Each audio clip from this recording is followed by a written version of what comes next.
नमस्कार, मी प्रवीण. रेशन कार्डची ई-के-वाय-सी करणं अत्यंत गरजेचं आहे. ही ई-के-वाय-सी आता मोबाईलमधून करणं शक्य झालं आहे. त्यासाठी आपल्याला कुठेही जायची गरज लागत नाही. तर यासाठी आपल्याला कोणत्या ॲप्लिकेशनची गरज आहे व ही ई-के-वाय-सी आपण कशा पद्धतीने करू शकतो, याची माहिती आपण या व्हिडिओमध्ये पाहणार आहोत. चॅनलवर पहिल्यांदा आला असाल तर चॅनलला नक्की सबस्क्राईब करून ठेवा. अशाच नवीन-नवीन व्हिडिओ आम्ही तुमच्यासाठी घेऊन येत असतो. चला तर मग आपण व्हिडिओला सुरुवात करूयात.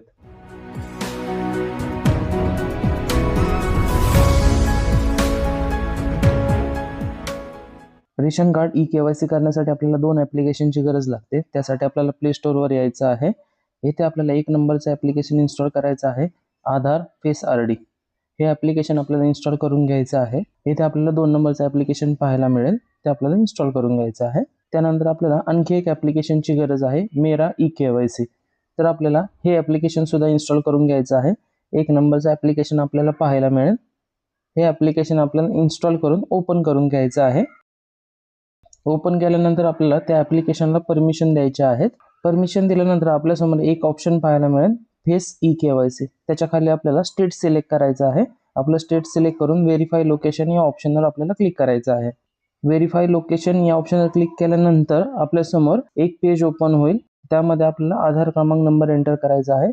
ज्या व्यक्तीची ई-के-वाय-सी करायची आहे त्याचा आधार क्रमांक नंबर इथे एंटर करायचा आहे व जनरेट ओ-टी-पी या ऑप्शनवर क्लिक करायचं आहे. जनरेट ओ-टी-पी या ऑप्शनवर क्लिक केल्यानंतर आधार कार्डला लिंक असलेल्या मोबाईल नंबरवर एक ओ-टी-पी जाईल. तो ओ-टी-पी इथे एंटर करायचा आहे. आधार कार्डला मोबाईल नंबर लिंक असणं गरजेचं आहे. त्या मोबाईल नंबरवर एक ओ-टी-पी येईल. तो ओ-टी-पी आपल्याला इथे एंटर करायचा आहे व खाली कॅप्चा एंटर करायचा आहे व सबमिट या ऑप्शनवर आपल्याला क्लिक करायचं आहे.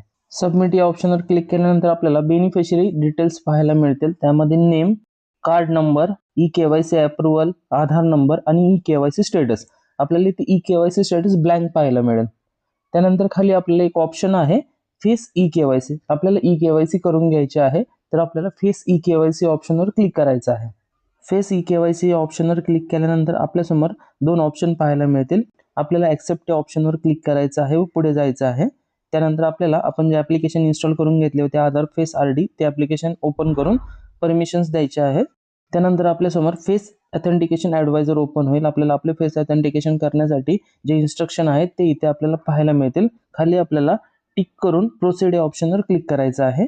प्रोसीड या ऑप्शनवर क्लिक केल्यानंतर आपल्याला आपले फेस ऑथेंटिकेशन करून घ्यायचं आहे. इथे आपल्याला आईज ब्लिंक करायचे आहेत व आपले फेस ऑथेंटिकेशन कंप्लीट करून पुढे जायचं आहे. पुढे गेल्यानंतर आपल्याला ई-के-वाय-सी स्टेटस पाहायला मिळेल. ई-के-वाय-सी रजिस्टर्ड सक्सेसफुल आणि खाली आपल्याला डेट आणि टाइम पाहायला मिळेल. म्हणजेच आपली ई-के-वाय-सी झालेली आहे. ई-के-वाय-सी झाली का नाही हे चेक करण्यासाठी आपल्याला होम स्क्रीनवर यायचं आहे. येथे आपल्याला स्टेट सिलेक्ट करायचं आहे. स्टेट सिलेक्ट केल्यानंतर आपल्याला व्हेरीफाय लोकेशन या ऑप्शनवर क्लिक करायचं आहे. पुढे गेल्यानंतर आपल्याला ज्या व्यक्तीची ई-के-वाय-सी चेक करायचं आहे त्याचा आधार क्रमांक नंबर एंटर करायचा आहे. आधार क्रमांक नंबर एंटर करून जनरेट ओ-टी-पी ऑप्शनवर क्लिक केल्यानंतर आधार कार्डला लिंक असलेल्या मोबाईल नंबरवर एक ओ-टी-पी पाठवला जाईल. तो ओ-टी-पी आपल्याला इथे एंटर करायचा आहे व खाली कॅप्चा एंटर करून सबमिट या ऑप्शनवर क्लिक करायचं आहे.